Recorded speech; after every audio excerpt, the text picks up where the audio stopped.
Hey guys, KZ here with a book I just finished reading. It's called Betiya.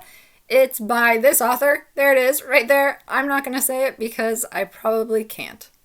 I will probably say it incorrectly, and I have way too much respect for this author to mispronounce her name. So if you can tell me how to say this, please do. I want to be able to say it correctly.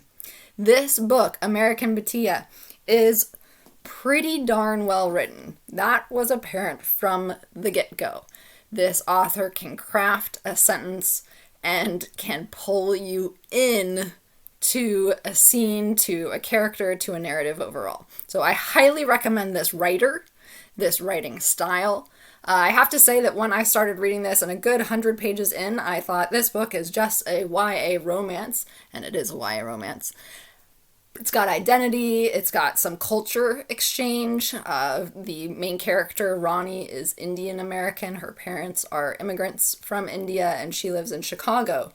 But she finds herself enamored with an American young man who has tattoos, who is an artist, and she herself is a photographer, but she's supposed to be on the straight and narrow to become a pediatrician, and she wants to become a pediatrician. She loves her culture, and she also loves American culture, thus the name of the book.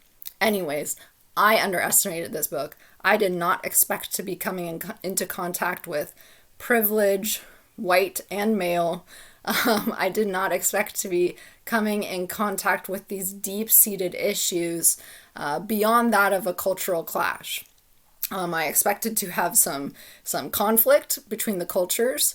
I didn't quite expect to see the objectification that I saw, but it's definitely there. So we had some weightier issues come up later down the line that weren't necessarily there from the beginning, which changed the impact of this narrative and the potential of the book overall.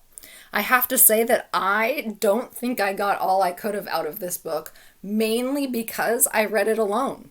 I didn't have anyone I was discussing it with. If I had had classmates, peers of some sort to be able to dive into these bigger issues, I think this book would have been more meaningful for me. I think it would have impacted perhaps the way I think about society, or certainly my daily life, or at least having those conversations with peers might have made me think about things a little differently.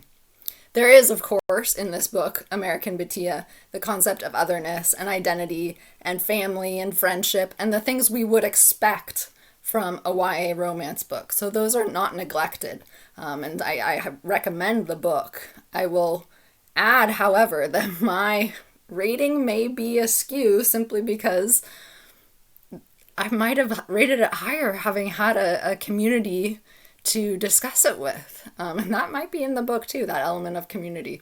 Anyway, the reading level, I would put it at a high school reading level, 14 and up. The subject matter, I might age a little higher, at least 15, 16. If you have a mature 14-year-old, okay.